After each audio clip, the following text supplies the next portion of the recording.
Армысыздар, қымбат телегөрермендер, тікелей эфирде орта толсын. Ұстаз болу жүректің батырлығы, ұстаз болу сезімнің ақындығы, ұстаз болу мінездің күншуағы, азбай тұғын адамның алтындығы деп ақын Ғафу Қайырбек жырлағандай, сөзі маржан, үні ән. Бүгін ұстаздар мерекесі. Ендеше барлық ұстаздар қауымын осы мерекемен құттықтаймыз. Ендеше бүгінгі орта толсынның тақырыбы да осы ұстаздарға арналады. Ұстаз ұлы есім. Осы тақырып турасында бүгін әңгіме өрбітетін боламыз, және де бізге студияға келген арнайы ұстаздар да бар. Ендеше қымбатты телекөрермендер, өзіңіздің ұстазыңызды құттықтағыңыз келсе, міндетті түрде бүгін бізге тікелей эфирге хабарласыңыз. Және де біз Инстаграм әлеуметтік желіде де отырамыз. Өздеріңіздің ұстаздарыңызды құттықтағыларыңыз келсе, сол жерге жылы лебіздеріңізді жазсаңыздар болады. Міндетті түрде оқып беремін. Ал әзірге бүгінгі тақырыпқа тұздық болсын, арнайы әзірленген бейнезікке назар салайық.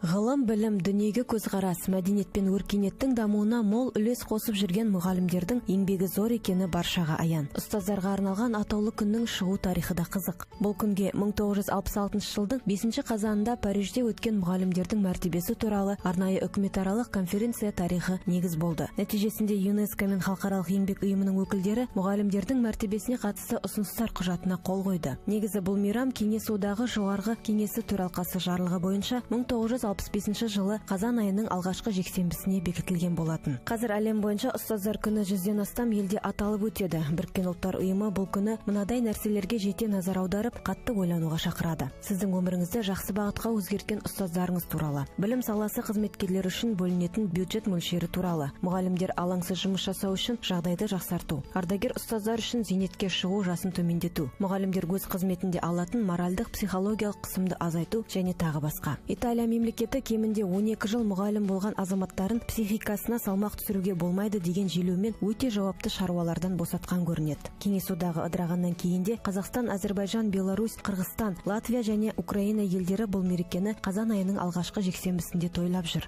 Мағжан Жұмабаев әрбір елдің келешегі мектебіне байланысты дейді. Әл-Фараби бабамыз бір әріп үйреткен ұстазға 40 жыл қызмет қылсаң да артық емес деп 10 ғасырда мұғалімдердің алар орны биік екенін жеткізді. Барша ұстаздарды бүгінгі төл мерекелермен құттықтаймыз.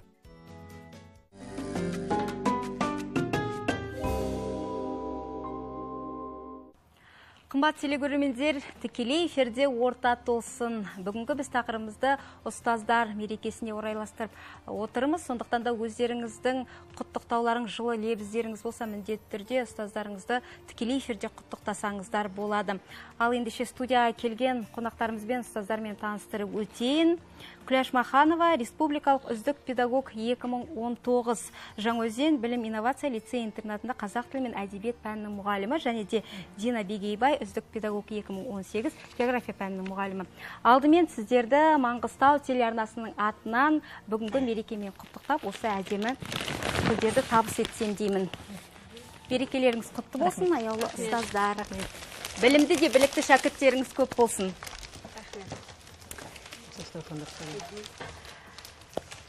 Жалпы гүлдеріңізді қоя берсеңіздер болады. Ыңғайсыз шығар. Жалпы айтып жатамыз ғой, ұстаз бұл мамандық атаулысының төресі. Ұстаздан небір ғалымда, дәрігерлер де барлығы да осы ұстаздан білім алады. Жалпы осы ұстаздық жолға, қиыны мен қызығымы ұстаздық жолға қалай келдіңіздер? Алдымен осыған тоқталайықшы. Күләш апа, алдымен өзіңіз. Қайырлы күн көрермендер. Мынау орта толсын бағдарламасынан мазмұнды сұхбат күткен әріптестер, бүгінгі төл мерекеңіз құтты болсын. Дендеріңізге саулық, отбасыларыңызға амандық тілеймін. Халықта мынандай бір қағида бар. Білім қайда болса, биіктік сонда, парасаттылық қайда болса, ұлылық сонда деген. Биіктікті бағындыру дегеннің өзі, ол сенің ең біріншіден шәкіртіңнің білімге деген ынтасын, өз пәніңе деген сүйіспеншілігін арттыру арқылы шыңдауға болады. Ал ұлылық дегеннің өзі, ол ұстаз деген сөздің өзі, сол ұлылық деген ұлы қасиетті сөздің өзін сені биікке көтерердей. Сондықтан да жалпы ұстаздық қызметтің негізін таңдау сәтімнің өзі балалық кезімдегі құшақ толы, арманға толы кезімнен бастау болды деп ойлаймын. Себебі кішкентай кезімізде біз ауылда өскенбіз, негізі төбе басына шығып Абайдың, Мұқағалидың өлеңдерін жарысып айтатынбыз.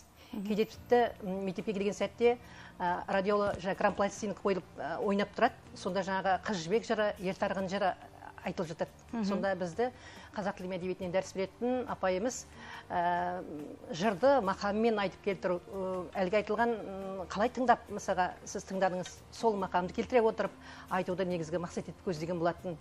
Міне соның да әсері болу керек деп ойлаймын. Одан соң біз сол мектепте оқып жүрген кезде сыныптас достарым әрқайсысы бір күні Сәбит Мұхановтың Ботагөз романын алып келеді, бір күні Махаббат қызық мол жылдар алып келеді. Бәріміз таласа тартысып оқитынбыз.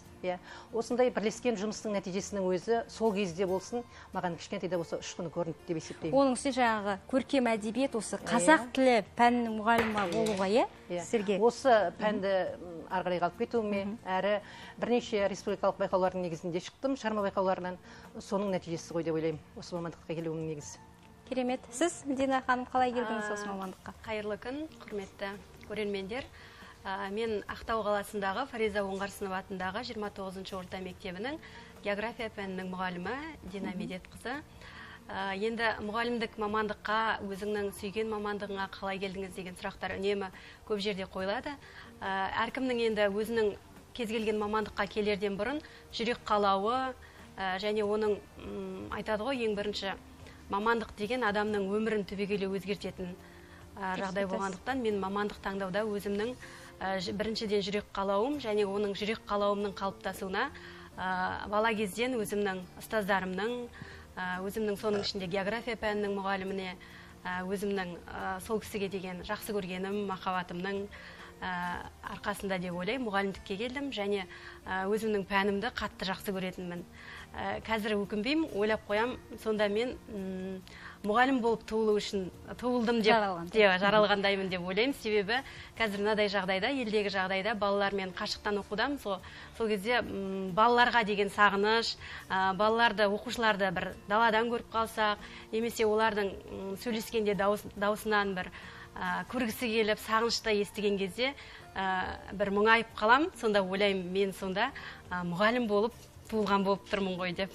Керемет. Шынымен де қазіргі кезде мұғалімдердің мәртебесі өскен, қадір өскен кез болды ғой, енді қашықтан оқып жатыр дейміз. Жалпы Күләш апа, өзіңіз енді ұстаздардың ұстазысыз, екеуіңіз де үздік педагог республикалық деңгейдегі 2019-2018 жылғы үздік педагогсыздар. Бірнеше шәкірттеріңіз ғылыми жобалардың, олимпиадалардың жеңімпазы да. Осы жалпы осындай нәтиже беру, осындай жеңіске жету бұл тынымсыз еңбектің арқасы деп білесіз бе? Енді екінің бірі мұндайға қол жеткізе бермейді ғой. Әрине, дұрыс айтасыз.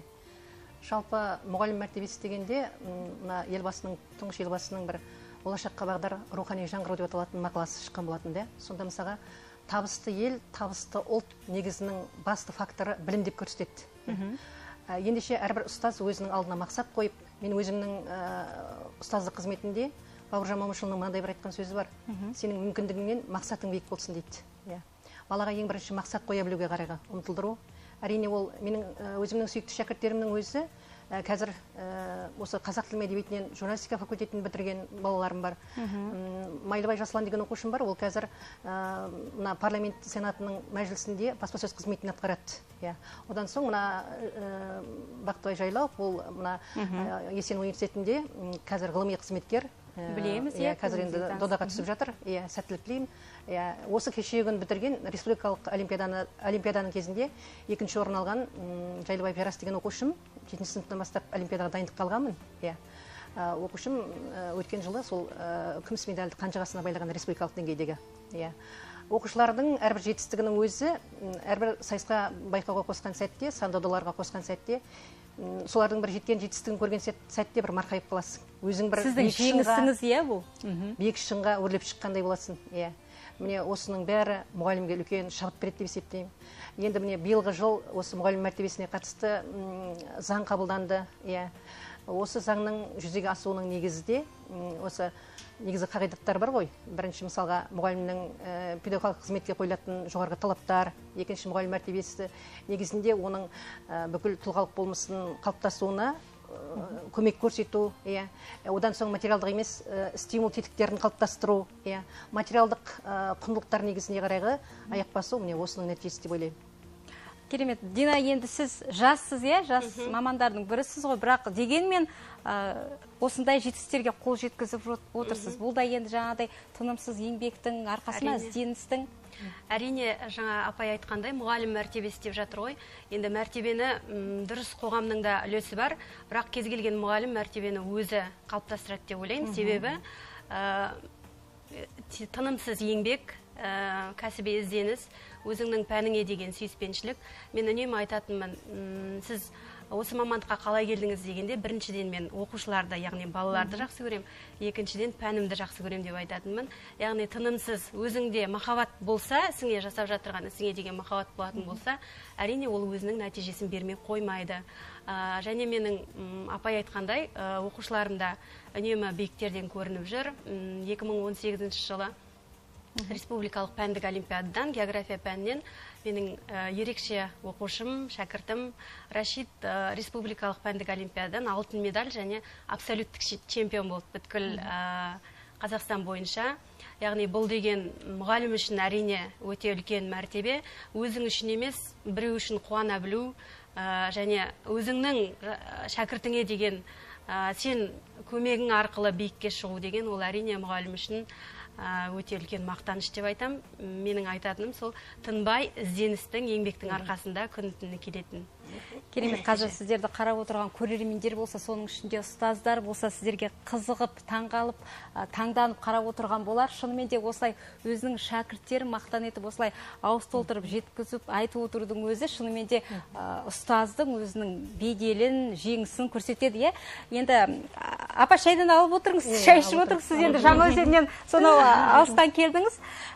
Жалпы Күләш апа, енді жаңа айтып жатырмыз ғой, мұғалімнің беделі, мәртебесі деп, енді сәл бұрыныраққа көз салайық, сіз енді бұрынғы деп те айтпайық, енді екі бірдей ғасырдың мұғалімісіз, өткен ғасырда да енді заман өзгерді, қоғам өзгерді, адам өзгерді деп жатамыз. Жалпы бұрынғы шәкірттеріңіз бен қазіргілердің айырмашылығы бар ма? Жалпы бұрын сабақ беру барысыңыз, қазіргі деген сияқты қалай болып жатыр? Жақсы. Енді сабақ беруге келген сәтте ол мысалға дәстүрлі оқыту мен қазіргі интербелсенді оқыту ғой. Бұл енді екеуінде де мысалға айырмашылық бар, бірақ енді білімнің жолына талпынған балада ондай жер мен көктей айырмашылық деп айта алмаймыз. Бәрі де мысалға білім жолына талпынады, қай кезеңде болсын, қай ғасырда өмір сүрсе де мысалға. Енді мысалға бұл жерде бұрынғы балалар мен қазіргі балалардың айырмашылығы дегенде материалдық жағынан деп айтуға болады да. Мысалға бұрынғы кезде мысалға балалардың қолында смартфондар, телефондар мысалға тапшы болды да. Ал қазіргі сәтте мысалға бала кез келген ресурстарды кез келген жерден алуына болады. Мейлі смартфон, планшеттерін ақтарып отырсын. Қаншалықты ресурстармен мол қамтылса, немесе сол ресурстарды молынан тегін өзіне қамти алса, онда ол бала өзінің биіктігін көрсете алады. Солай деп ойлаймын жалпы. Жалпы енді қазір айтып жатады, қазіргі оқушылар тыңдамай, тыңдату қиын, оларға көңіл аударту қиын, көңілдері далада деп жатады. Мысалы, осыған не дер едіңіз? Бұрынғылар енді талпынатын еді деген сияқты. Жоқ, енді бұрынғылар үйіп тыңдайды деген мағынаның негізінде емес, ол әр кезде мысалға бір тентек шығады. Мысалға менің атым Қожа кинофильм көріп отырған кезде Қожаның әрекеті қандай? Бірақ ол ақыл тентек. Қазіргі кезде мысалға менің атым Қожа кітапты мен жылдары 7-ші класстарға кітап оқу сағатында қолданамын да, сол сәтте мысалға сен өзіңнің өміріңе идеал ұстанатын тұлға бар ма осының ішінде деген сәтте тек бірден тек Қожаны айта салады ғой. Қараңыздар. Сондықтан қазіргі балалар енді ол әркімнің өзінің, мұғалімдердің шығармашылық өзінің бір ерекшелігіне байланысты деп ойлаймын. Себебі шын ізденіспен баланың жанын, жүрегін баулап алатын мұғалім болса, ол қайтсе де ол жан-жақты ойлайды, баланы жан-жақты шығаруға әрекет жасайды. Енді тыңдамайды деген баланың негізін мен осы күнге дейін кездестіре алғам жоқ. Ал шеттен абай да өзі айтқан ғой, адамның мінезін түзеп болмайды деген адамның мен тілін кесер едім деп та. Қайтсе де мысалға ұстаз ол өзінің сол жаңағы айтар ақылымен, тәрбиесімен ол өзіне баланы қарата алады. Енді бізде мысалы шынымен де мұғалімдерді, ұстаздарды идеал көріп өстік. Қазіргі балаларда ондай көріне ме? Енді олардың идеалы болатындай мұғалімдер бола ма? Әлде жаңағы айтқандай осы фильмдерде, қазіргі балалар енді менің атым Қожаны жаңа ұстаздардың айтуымен көретін шығар, бірақ өздері ізденіп, жаңағыдай теледидарды көріп деген сияқты енді қазір көп кездесе бермейтін шығар, мұғалімдерді жалпы идеал тұтатын. Бар енді. Біз мысалға енді біздің өзімізде көбі дені жастар. Мен өзім енді әртүрлі мастер-класс, шеберлік сыныптарын осы коучинг сағаттарын өткізген сәтте сонда мысалға сонда ерекше бір ұстаздар байқалынады. Олардың өзінің сол ізденісімен, шығармашылық шыңдалуымен олар биіктерде көрініп, мысалға біздерде көбіне конкурстар негізі шетелдерде жүреді. Сол байқаулардан жүлдегер атанып жүрген ұстаздар бар. Жақсы, керемет. Осы жерде әңгімемізге өтір қоя тұрып, біздің ақтаулық тұрғындардың мұғалімдарға, ұстаздарға жолдаған жылы лебіздері бар екен. Соны тамашалайық. Барлық мұғалімдердің осындай қиындыққа қарамай, балаларымызды қандай да бір жағдайда қарамай оқытып жатқанына мыңдан бір алғыс. Мұғалімдердің жұмысының қиындығын енді түсініп жатырмыз, шыны керек. Өзіміз оқытып мұғалім болған кезде біліп жатырмыз, түрін естіп, балаларымызды оқыту өте қиын екен. Мұғалімдердің еңбегі жана берсін. Барша қазақ елінің мұғалімдерін шын жүректен құттықтаймын. Ешқашан ауырмасын, сырқамасын. Білдей бір маман тәрбиелеп, бірдей бір оқушыларды, талай бизнесмендерді, спортшыларды, көптеген жетістіктерді сол мұғалімдердің арқасы ғой негізінде. Шын жүректен құттықтаймын әрбір қазақ елінің мұғалімдерін. Мен өзім мұғаліммін. Жұмыстастарыма тек табыс, жақсы маман болуына тілектеспін.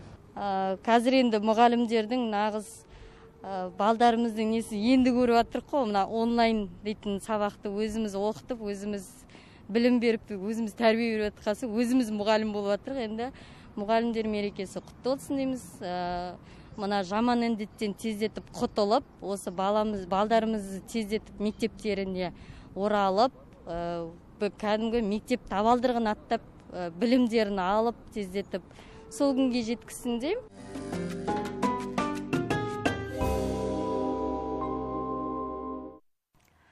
Қымбатты телегөрермендер, эфирде орта толсын. Естеріңізге сала кетейік, біз тікелей эфирдеміз. Бүгінгі біздің тақырып ұстаз ұлы есім деп аталады. Егерде өздеріңіздің ұстаздарыңызды осы мерекемен құттықтағыларыңыз келсе, міндетті түрде бізге тікелей эфирге хабарласыңыздар. Және де біз қазір Инстаграм әлеуметтік парақшасында да отырмыз. Өздеріңіздің ұстаздарыңызға жылы лебіздеріңізді білдірсеңіздер болады, біз оқып береміз.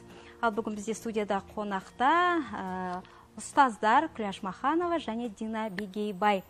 Енді жаңа әңгімемізге оралсақ, жаңа айтып жатырмыз, енді бәрібір шәкірттердің, оқушылардың бұрынғымен қазіргі деп жатамыз ғой, айырмашылық болады. Өйткені қазір енді дамыған заман дейміз, техника, технология деп жатамыз, компьютерленген барлығы деп жатамыз, интернет деп жатамыз.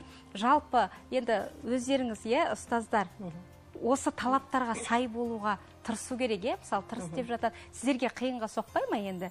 Қазір тіпті оқушылар бар, ұстаздардан артық білетін техниканың тілін. Қазір тіпті қашықтан оқып атқаннан кейін барлығын, компьютерді де, әлеуметтік желіні де барлығында қолданып білу керек. Осы турасында жалпы қаншалықты өздеріңіз ізденіп жатсыздар ма? Жалпы енді шынымен қазір балалардан, оқушылардан ештеңе жасыруға да болмайды. Олардың техниканы меңгеруі, тіпті оларды айтуға болады, IT мамандығына дейін меңгерген балалар бар, қарап отырсақ. Олардың деңгейіне балалармен бірдей ағылшын тілінде еркін сөйлейтін балалар бар. Солармен жаңағы жеке пікір сайыс болып қалған кезде балаларға алдында кішкене төмендеп қалмас үшін енді мұғалімнің орны әрдайым бөлек қой. Сонда да әрдайым ізденісте жүру керек. Барынша біздер енді компьютерді мұғалімдердің барлығы қазір айтамыз, кешегі карантинде біз осы программист болып кеттік ау дейін деп. Барлық әлеуметтік желіде бармыз, барлық мұғалімдер. Арнайы өздеріңізде оқып алған шығарсыздар, арнайы оқып алдық және видеомен шығатын программалардың түрлерін және ағылшын тілінде оқып жатырмыз. Бұл деген мұғалімдерге қазір мұғалімде кез келген адамда өзін жетілдіру үшін барлық мүмкіндік жасалып қойған, тіпті тегін деп айтуға да болады. Интернетте, ютубта ашсаңыз бәрі бар. Біз сол көштен қалмай заманауи педагог болу үшін, заманауи мұғалімнің рөлінде жету үшін барынша еңбектеніп жатырмыз. Түрлі әлеуметтік желілер парақшамыз бар, және қоғамдастықтар құрып, олмен жұмыстар жасаймыз. Бүткіл Қазақстанның мұғалімдерімен, оқушылардың арасында түрлі группалар ашып, байланыстамыз. Көштен қалмауға енді барлық мұғалімдерде тырысады деп ойлаймын. Керемет. Апа, енді сізге мынандай тағы да бір сұрақ қойғым келеді. Жалпы енді айтып жатырмыз ғой, қазіргі балалар көркем әдебиет оқымайды деп, енді осы ретте балаларды оқуға ықыластарын тудыру үшін не жасау керек, не істеу керек? Сіздердің енді бір құпияларыңыз бар шығар, қазіргі кезде енді Абай атамыздың 175 жылдығы деп жатырмыз, Осы орайда Абай шығармалары арқылы балаға бір қандай да бір ықпал етуге бола ма осы өзіміздің ұлттық құндылықтарымызды дәріптеуде? Мен осы 2017 жылы бір Германия сапарына шыққанмын. Онда да бір мұғалімдер арасында бір конкурс болды. Әбіш Кекілбаевтың Үркер романындағы салт дәстүрлерді шетелдік қазақтарға таныстыру. Осы мақсатпен барғанмын. Сонда барған сәтте мен олардың кітапханаларын көріп, керемет мына қазақтың қазіргі мынау шіркеудің есебінде мысалға біздің мешіттеріміз бар ғой. Соған мысалға қазақ бұрылмай кетпейтін қазақ жоқ. Қайтсе де мысалға ол сол мешітке кіруге әрекет жасайды.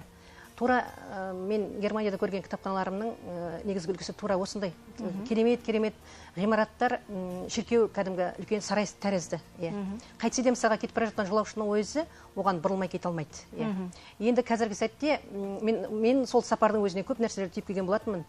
Сосын енді мектепте қазір біз жаңа ғимаратқа көшіп жатырмыз. Жаңа өзім білім инновация лицейі, жаңа қонысқа қоныстанып жатырмыз. Жаңа басшымыз келіп жатыр. Енді бізде 2 жылдан мектепте директорларымыз ауысып тұрады ғой. Қазір Ферхат мырза келді.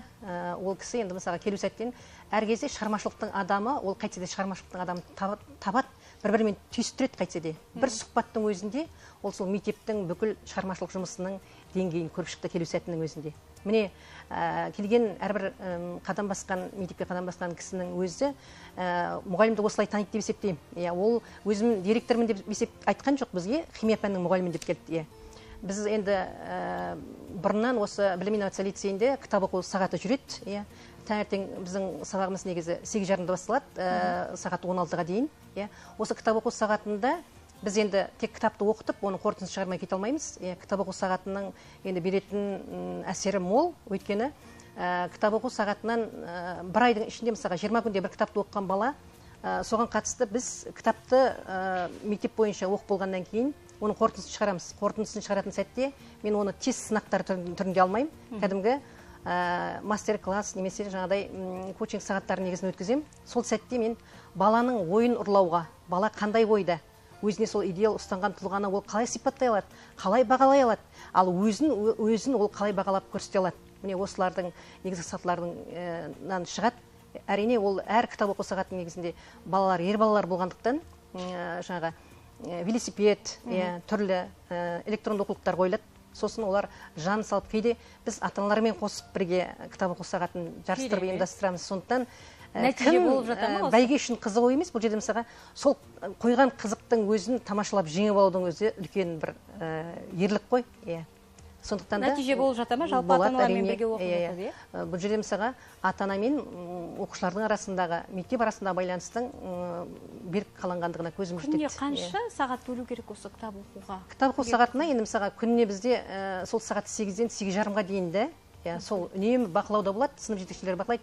Ал кейбір класстардың өзі 7-ші сыныптан бастап қабылданғандықтан 8-ші сыныпқа келген кезде олар ешкім бақылауынсыз өздерімен өздері өзін-өзі бағалауға, өзін-өзі әрекет жасауға соған көндік кетеді балдар. Көркем әдебиетті оқуға. Көркем әдебиет. Әр жылында 4 кітап беріледі. 4 кітаптың қасында қосымша бір ағылшын тілінде кітап немесе бір орыс тілінде кітап беріледі. Сол бойынша қорытындылар шығарылады. Жаңадай арнайы сыйлықтар тағайындалады. Енді Абайға келетін болсақ, енді Абайдың 175 жылдығы деп жарысалып жатырмыз ғой. Енді бұл жерде мысалға Абайдың өзі біз Мұхтар Әуезовтің шығармашылығымен танысқан сәтте, Мұхтар Әуезовтің өзі Абай деген бір алып мұхит. Оған сүңги беруің керек. Әр сүңгіген сайын одан бір жаңа бір дүниені тапқандай боласың дейді. Ал енді мен оның бетін қалқып алдым дейді. Сол қалқып алған дүниенің өзін қазіргі әдебиет сүйер жалпы мектептегі оқушыларға бойына сіңіру менің негізі ұстаздық парызым деп есептеймін. Сол дәрежеге жетсе, қалқып алу дәрежесіне жетсе, мен оның ертеңгі күн қандай дода сайыстарда болсын жеңіске жететіндігіне мен сенімдімін ол оқушының. Жақсы. Мен де осы жерде айтып жіберейін. Кітап оқу деп жатыр ғой. Әрине қазіргі заманда көптеген адамдар психология дейді, бизнес саласында кітаптарды оқып өздерін дамытқысы келеді. Мен мысалы балаларға да үнемі айтып жүретінмін. Және біздің мектебімізде Ақтау қаласындағы Фариза Оңғарсынова атындағы 29-ші мектепте осы өткен жылы сол кітап оқуды қолға алып, биылғы жылы үйірме қызметін бастады. Одан Мәулен деген ағай сабақ береді. Және ол үйірменің де мақсаты балалардың арасындағы қызығушылық болғаннан кейін барып жүзеге асуда. Оған төменгі сыныптардың балалары, яғни 5-6 сыныптың оқушылары өте ерекше қызығушылықпен қарауда. Мен айтатынмын оқушыларға да жаңағы бизнес, ағылшын тіліндегі мына психологияны оқудан бұрын өзіміздің қазақтың абайдың бүткіл кітабынан бастап абай жолын оны қиын деп жатырса одан жеңілдеу түрлерін, қара сөздерін оқыңыздар. Бейімбет Майлиннің шығармаларын тұрған психология, содан да табуға Бейімбет Майлиннің шығармаларын мектепте жүргенде біз қалай оқитынбыз, Күлпашпен бірге оянып біз соның ішіне кіріп кететінбіз. Одан кейін айтатынмын, Бауыржан Момышұлының кітаптары, нақыл сөздері. Одан кейін әрбір балаға мен айтам, қазақтың психологиясын, қазақты білгің келсе, Сәкен Жүнісовтың тағдырын оқып көріңіз. Сонда кез келген қазіргі қоғамдағы әртүрлі пікірлерден ада болатын едіңіздер деп айтам. Әрине, ол кітап оқу адамның өмірін түбегейлі өзгертеді. Ол интернеттен де, телевизорден де бәленбай ете мықты деп айтар едім. Енді біз жаңа Инстаграм әлеуметтік желісінде тікелей эфирдеміз дегенбіз. Енді барша ұстаздар қауымын бүгінгі мерекесімен құттықтаймын. Дина Медетқызы керемет ұстаз, еңбегіңіз жана берсін депті біздің көрермендер. Жалпы енді біздің бүгін уақытымыз қазір санаулы, екінші бөлікке бөліп едік. Басқа да ұстаздар бар. Сондықтан да енді қазір сіздермен қоштасамыз. Еңбектеріңізге сәттілік тілейміз. Табысты болыңыздар. Шәкірттеріңіз білімді, білікті шәкірттеріңіз көп болсын. Сау болыңыз. Қымбат телекөрермендер, ал біз қазір арнайы әнге кезек береміз.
Тікелей эфирде орта толсын. Бүгінгі тақырып ұстаз, ұлы есім. Қымбат телекөрермендер, біз тікелей эфирдеміз. Егерде өздеріңіздің ұстаздарыңызды құттықтағыларыңыз келсе, міндетті түрде бізге хабарласыңыздар. Және де біз Инстаграм әлеуметтік желісінде тікелей эфирде отырмыз. Өздеріңіздің жылы лебіздеріңіз болса, міндетті түрде жолдасаңыздар болады, біз оқып береміз. Ал бүгін бізде студияда қонақта ардагер ұстаздар, екеуі де ұстаз, осы ұстаздық маман таңдаған ерлі зайыпты аға мен апамыз Амангелді Джумбасов және де Айбала Накиманова. ардагер ұстаздар студиямызға қош келіпсіздер. Сіздерде осы төл мерекелеріңізбен құттықтап, апа өзіңізге осы Маңғыстау телеарнасының атынан осы құшақты қабыл алыңыз. Рахмет. Жалпы енді ұстаздар мерекесі деп жатырмыз. Сіздер ардагер ұстазсыздар, е? Қиындығы мен қызығы мол мамандық дейміз ғой. Жалпы осы ұстаздық жол ма екеуіңізді табыстырған? Екеуіңізді табыстырған осы ұстаздық жол ма, әлде бұған дейін де ұстаз болдыңыздар ма? Жалпы қалай осы мамандыққа келдіңіздер? Ұстазды бала күнімнен армандадым. Жалпы менің білім алуыма, осы ұстаз болуыма менің кәрі шешем әсер етті, көп әсері болды. Менің білімді болуыма, жақсы оқуыма соғысы көп әсер етті. Ай қарағым, сенің әкең қатардың алды білімді болған еді.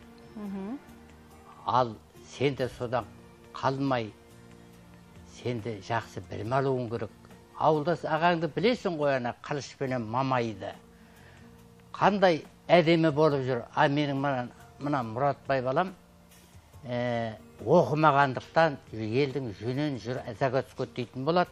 Соның жүндерін жинайды, жүнін жүр қасын жинап, анау кірі-кірі болып жүргені деп мені қызықтырады жаңа кісі. Оқы қарағым, оқысаң сен далада қалмайсың. Оқысаңыз қақың бар, оқымасаң қапың бар. Не көреді соқырлар деп. Қараңғы соқырға теңепті ғой оқымағанды. Оқы деді. Сол әсер етті бірінші. Екінші әсер еткені 60-70 жылдары Маңғыстауға ең алғашқы топ жоғары білімді көп мұғалім келді. Едігейіп Маңғыстау, Асанып Шүкірбай, Қуатбай Бүркітбай, Озғанып Тұраш, Едігейіп Маңғыстау сияқты кәдімгі білгір өзінің істерін шебер білетін күшті мамандар оқып білді. Соларға қарап тұрсам киім киісі, жүріс тұрысы, соларға қызығамда. Мен неге ұстаз болмайым деген ой келді маған. Тағы бір себеп болған ұстаз болуыма. Осы Маңғыстауда ұзақ жыл мұғалім болған, мектеп директоры болған мына Тұщықұлда Өрептің Атыраудың пединститутынан Аманқосов деген мұғалім біздерге превентацияға келді. Сендер оқытушылық бізде орын бар, осындай бала қабылдаймыз, бізде шатақ бар, бізде барлық мүмкіндік бар, соған келіңдер. Мынау үйлесіп тұр екен ойда, бұдан менің ойыма ой салды. Сіз тарих пәнінің мұғалімсіз, е? Мен негізінен тілді жақсы көрген адаммын бала кезімнен. Сол тілге түсейдіп барсам, тіл тарих дейтін факультет бар екен. Ол кезде широкий профиль деп атайды. Анау Еділханов дейтін Маңғыстауға белгілі азаматтар, Ерғазиев Шақырған дейтін азаматтар мені сол факультетті бітіргендер, мен де соған түстім. Мен мектепті, 3 мектепті бітірдім. 10-шы класты. Сартас дейтін жерде бастауыш мектеп болды, 4 кластық мен соны бітірдім. Оны Қайғазиев Исұрған дейтін Ұлы Отан соғысының ветеран мұғалімі оқытты. Онда 4-2 класс бір оқиды, 3-1 бір оқиды, 3-1 тұсқайды оқимыз, 4-2 тәңірдің оқимыз. Бір қатар партада 4-ші класс оқиды, 2-ші қатардағы партада 2-ші класс оқиды. 4-ті бітіргеннен кейін 5, 6-шы, 7-шіні Жыңғылды дейтін мектепте бітірдім. Жыңғылды. Жыңғылдыда да керемет менің мұғалімдерім болды. Сүйіп Базархан дейтін, сосын Боқбаев Сейсен дейтін, Мәресіп Бақтыгерей дейтін күшті, білімді талап қой мұғалімдер болды. Мен солардан білім алған адаммын. Мен Шақты орта мектебінде манағы жаңа келген кадрлардың ішінде математикаға өте жүйрік, осы Маңғыстауға белгілі Шоңқалып Торғай бүкіл Қазақстан Республикасына белгілі болса, содан кем түспейтін қозғанып тұраш дейтін ағай маған сабақ берді. Және класс жетекшім болды. Солар мені мектепке оқуға мені ынталандырды. Сол кезеңдерде әдебиетке менің құштар болған себебім сәрсеніп Қойшекен дейтін ағайым болып, үлкендеу ересектеу кісі әдебиетті жатқа айтады. Айдар, ағайдар деп басын қып, басы бұлаңдайды сөйлейтін адам емес, бейтіп сөйлегені соң төбесін шаш жоғат, ана төбесін жалтырағанына қарап, ана кісі басының неткені қарап, бейтіп аузымда ашып қалатын едім. Ана кісінің жақсы әдебиетшіліге соны тартынды да. Керемет аға, осы жерде енді ұстаздарыңыз айтып жатсыздар ғой, өзіңіз мақтан тұтатын шәкірттеріңіз бар ма? Өзіңіз тәрбиелеп шығарған? Менің тәрбиелеп шығарған мақтанатын шәкірттерім көп. Олимпиадада жүзуге оралғандар. Бәйшей дейтін шәкірт техника ғылымының докторы. Балтабаева Жаңалық дейтін филология ғылымының докторы. Немесе облыстық аудандық мекемелерде жоғары қызмет жасаған Ерғазиев Тәпен, Жәлешев аты кім еді? Жәлешев Мақсат. Шәкірттерім көп дейсіз ғой. Көп. Жақсы аға, осы жерде енді апамызға да сауал қояйын. Енді жаңа апа айтып жатырмыз ғой, мамандыққа қалай келдіңіздер, табыстырғанда, таныстырғанда осы ұстаздық мамандығы ма, ұстаздық жол ма, өзіңіздің келіндеріңізде, балаларыңызда мұғалім екен? Оны мен айтайын. Апама сөз берейік. Оны мен айтайын. Айта қойыңыз. Адам үйленгенде ертеде ата-анасы билік жүргізетін еді. Қазір басқаша ғой. Балдар өзі сөйлеседі, өзі қалайды. Сосын папа, мама, иди сходи деп, мы согласились деп сөйтіп кетеді. Жоқ.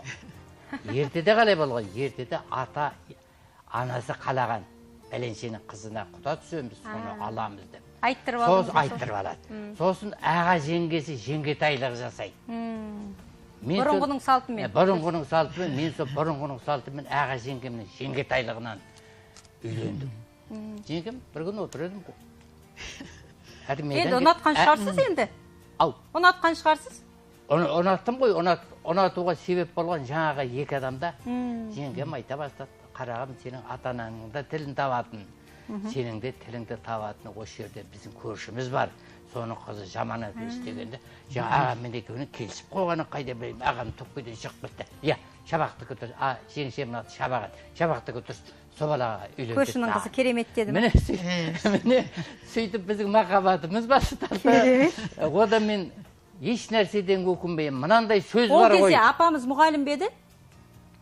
Мұғалім. Ол кезде мұғалім, екеуміз бірақ екі жақтамыз. Олар шетпеге ертелі көшіп кетті, ағам кешіңде көшті, мен ағамның үйінде жататын едім ғой. Сосын осылай басталды ғой. Мынандай сөз бар ғой. Екі нәрседен жаңылыспау керек, жастар дейтін. Біреуі мамандық таңдаудан шатыспау керек. Біреуі жар таңдаудан шатыспау керек. Сіз шатаспадым деп ойлайсыз ба? Осы екі нәрседен де шатыспаған сияқтым. Құдай тағала мені шатыстырмаған сияқты. Балаларыңызды да осы мамандыққа бауладыңыздар ма сосын? Ұстаз болғандар бар ма ішінде? Балалардың ішінде бір қызым орыс тілі пәнінің мұғалімі болып таңдады. Бірақ енді қазір бала менен сондай жағдаймен жұмыс жасамайды. Бірақ әйтеуір екі келінім сол мұғалім. Біреуі мемлекеттік қызметке ауысып кетті. Бір келінім өзіміздің қолымызда белді мұғалім енді математик. Қазір қызыл дипломмен бітірген. Жақсы енді. Бір үйде бірнеше мұғалім болған енді қиын емес пе? Жалпы керісінше? Керісінше сол көп пайдасы тиді деп ойлаймын. Сіз қандай пәннен беріп едіңіз? Мен биология пәнінің мұғалімімін. Ағам тарих қой енді. Тарихшы. Енді түсінсеміз бір-бірімізді. Мұғалім деген уақытпенен санаса алмайды ғой. Тек біреулер ойлайды енді сырттай қарағанда. Ой, бір таза жұмыс 45 минут сабағын береді, үйіне келеді деп. Ол уақытында үйіңе келе алмайсың. Елдің баласын тәрбиелеп, өзінің баласының тәрбиесі шет қалып қоятындар да болады ғой. Бұл жағы да болады ғой, бірақ әйтеуір жаңағы айтқан, сол қайынларым болды, қайын сіңлім болды, үйдегі шаруаларды солар тас жинақтай қылып, қазір енді қайынларым үлкен азамат осы облысқа белгілі. Солар сол көп көмектесті. Ал екеуміз сол мұғалімдіктің соңында сол ешқандай не жаңа уақытпен санаспай жүрдік.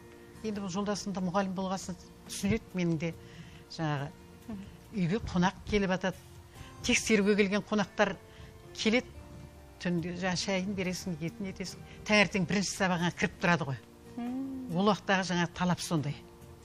Сен түнімен қонақ күткеніңді ештеңе олай қызықтырмайды, таңертең Селхан деген ағай айтатын еді. Ай, сол уақытта біз қалай адамбыз? Тек жаңағы үкіметтің партияның тапсыруымен дейміз, ештеңеге қарамаймыз. Сондықтан сенің сабағыңа, бірінші сабақтарға кіріп жүріппін ау деп маған жаңағы өзім ұстазым еді, артынан күліп айтатын еді, марқұм болып кетті енді. Сондай енді қиыншылығы да қызығы да болады ғой.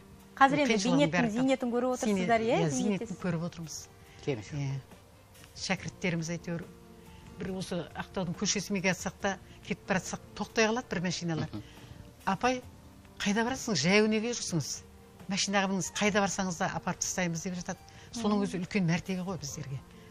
Енді ана көптеген жаңағы алдындағы адамдарға сұрақтар қойылып жатыр ғой, мұғалім мәртебесі қандай деп. Мен мұғалімнің мәртебесін өзім төмендеп кетті деп ойламаймын. Мұғалімнің мәртебесі жоғары қай уақытта да. Енді айлығы аз шығар, кішкене айлығы да көбейді ғой қазір енді бұрынғы кезде де енді орта дәрежеде болады ғой енді айлық. Бірақ мәртебесі жоғары мұғалімнің. Бірақ мұғалімдерді ол кезде сіздердің кезіңізде идеал көрді, мысалы көп балалар. Идеал көрді, Қазір енді қай жерде бір олқылық кетті деп ойлайсыз енді? Бір кездері мәртебе төмендеп қалды деп айтып жатты ғой. Енді ана қайта құру деді. Онан кейін жаңа мына енді не ауысқан әзірде. Сол уақытта кішкене төмендеді ғой. Білімге талап та азайып кетті. Жаңа 91-ші, 92-ші жылдары, 93-ші жылдары. Жан бағу қамы болып кетті, солай болып кетті. Жан бағудың қамы болып кетті. Көп адам жұмыстан шығып, кейбір мұғалімдер, тым жақсы мұғалімдер, енді жаңағы бала шағаның асырау қамымен сол басқа жұмыстарға ауысып кетті.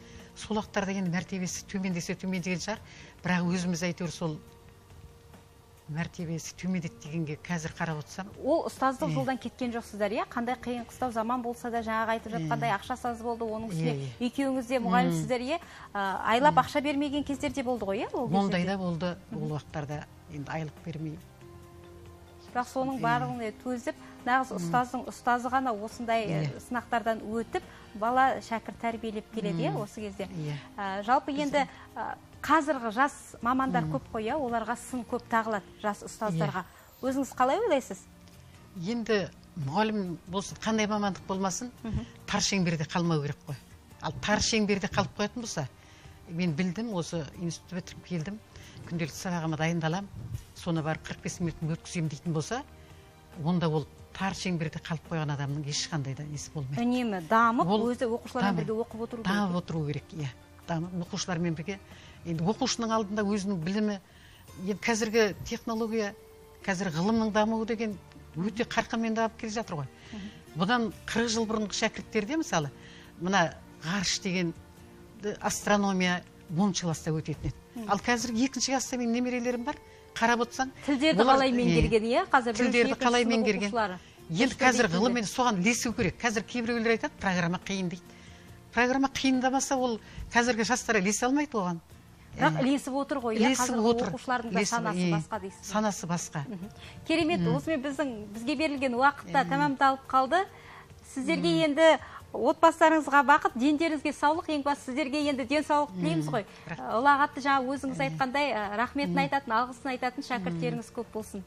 Сіздерге рахмет. Тағы да мерекелеріңізбен. Рахмет. Қымбатты телекөрермендер, осымен біздің хабарымыз тамам. Келесі кездескенше аман сау жүріңіздер.